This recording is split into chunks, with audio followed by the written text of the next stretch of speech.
I'm going to tell you right now, this video is going to be some completely unsolicited advice from GP.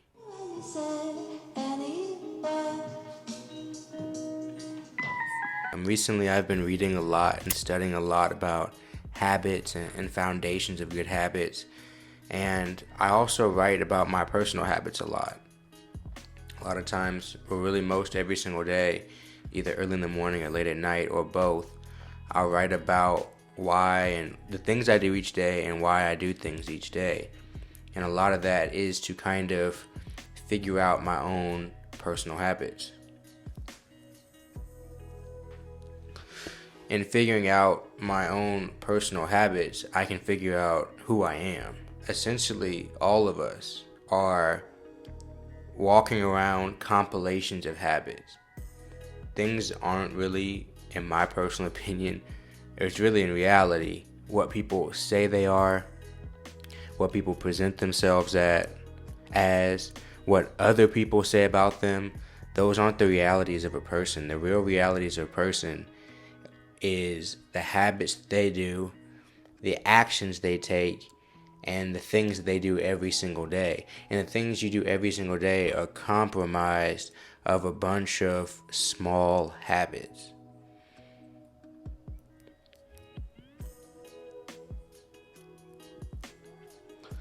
And so today I was thinking a lot about the fact that a lot of these habits people want to change. A lot of these habits people don't want to change. But the ones that people want to change, how can we do this? How can we start something new? How can we be encouraged to do something different? Where do we start? That is the key question to me, is where do we start? When we want to turn a new leaf, and this is for me as well. This is not just me sitting here preaching on my soapbox, but how do we start and how do we create a new system of habits that's more conducive for ourselves? And so as I've been thinking about this idea more, I've really tried to break down habits in their smallest parts. So let me give you an example. The easy example I can always give of sports.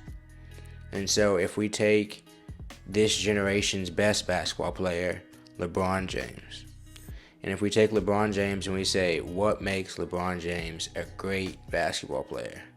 Or what makes him a great athlete first? And then people would say, it's because he's a great basketball player. Well, what makes him a great basketball player? And then we have to look at the sum of the parts, So we have to look at IQ. He's a genius of the game of basketball. We have to look at size. He's 6'8". We have to look at hand size. The hand size of and the wingspan of a 7-foot person. We have to look at the fact that his mom believed in him when he was young. We have to look at the fact that his coaches believe. So we look at all these different sums of all these parts. And then we also get to the part that he spends ridiculous amounts of money each year taking care of his body. And that's what makes him a superstar, when you combine all those factors before plus that.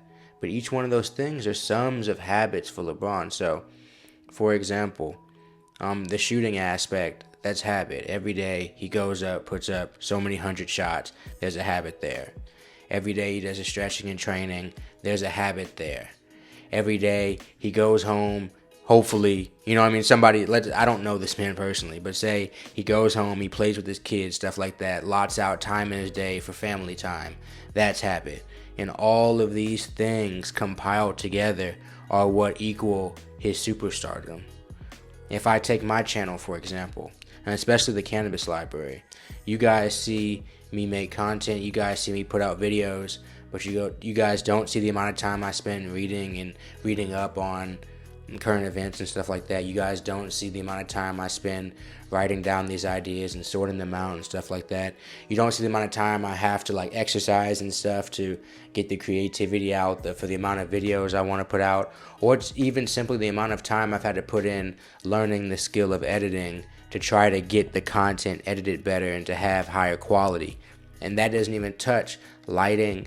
That doesn't touch the fact that you have to learn how to do audio stuff. So all these different things are different skills, but the sum of all these skills are underlying habits that have allowed all of these things to kind of steadily increase in quality over time.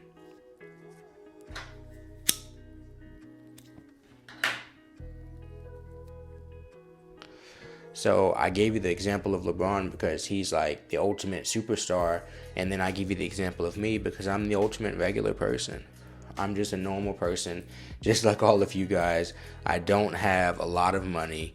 I don't have a lot of things, but what I do have, I feel like, are some very bad habits, but also some very good habits. And as I figure out how to weed out the bad habits and sustain with the good habits, I want to show you guys, I want to share with you guys some of the stuff that I've kind of learned, picked up from my own experience, and some of the stuff that I learned just from reading and studying different psychological events, because this is a really positive thing for me, because for example, if one of you wanted to be a YouTuber, you have to just get to that simplest habit, you know what I mean? That first habit of turning on the camera and talking to it. That's a habit, you know, and once you get on there and you have that first piece of like content shot, you have 5-6 minutes shot, and now you upload it to anything that you have, or you keep it on your phone and you edit on your phone. Now you're getting into the habit of editing. Once you do it every single day, you turn on the camera every single day, you edit every single day, you've talked now every single day, you've opened yourself up every single day. Like, these are all things that you're now habitually doing, turning yourself into a content creator. And then you start adding layers. You get used to writing. You get used to being able to do the sales and the business aspect of doing content. You get used to the marketing aspect of doing content. You get used to the YouTube side of like specifically how to upload to YouTube, maybe to Instagram, to TikTok. You learn all these different nuances, and these are just now a part of your arsenal. But if you're incrementally learning each one and you can find a way to fit each little thing into your schedule, you can now create habits that create long-term sustainability. So as the editing, like I said, as that becomes easier, as the ideas flow better, as the editing happens faster as well, and this is all in terms of a content creator, then that would happen. If you're talking about an athlete, I guarantee you LeBron has easier time doing some of the drills now than he did when he was younger. I'm sure there are some drills he did when he was younger better because of energy, but now I'm sure he has some muscle memory that's like so instinctual that it happens so quickly because he built up those base habits since he was 10 years old, at least in the game of basketball. And in the business world, he's been doing that since he was probably like in his early 20s.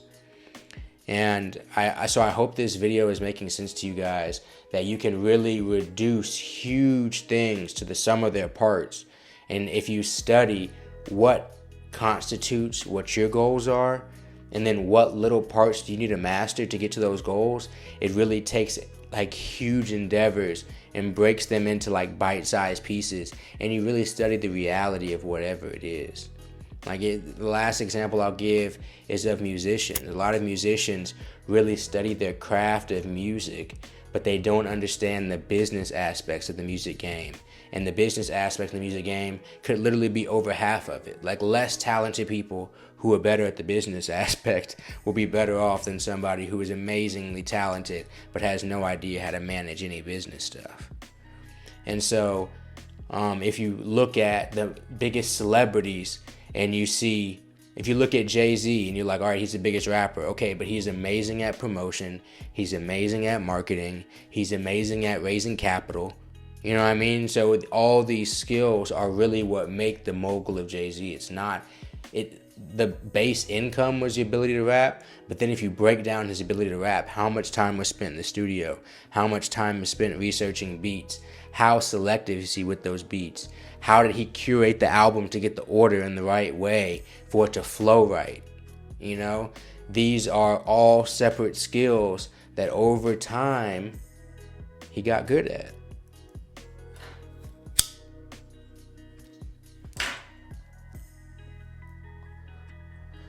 So like I told you guys at the beginning of this video, this is indeed unsolicited advice. I know you guys were not asking for this, but I did want to bring this information to you guys because I feel like it can give you hope. And some of this is even me talking to myself. It can give me hope that there are some things that I want to accomplish. But if I take them in bite-sized chunks and I fit them into my life and I master each little separate skill, eventually, simply because of the fact that I've mastered all these skills, I'll become what I want to become, just because of that.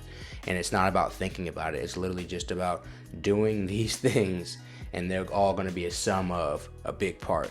But we have to take a step back sometimes, realize what the sum of what all the parts are, and then attack each one as we have time. We're still human. We still make mistakes, and we can't put a timestamp or timetable on things.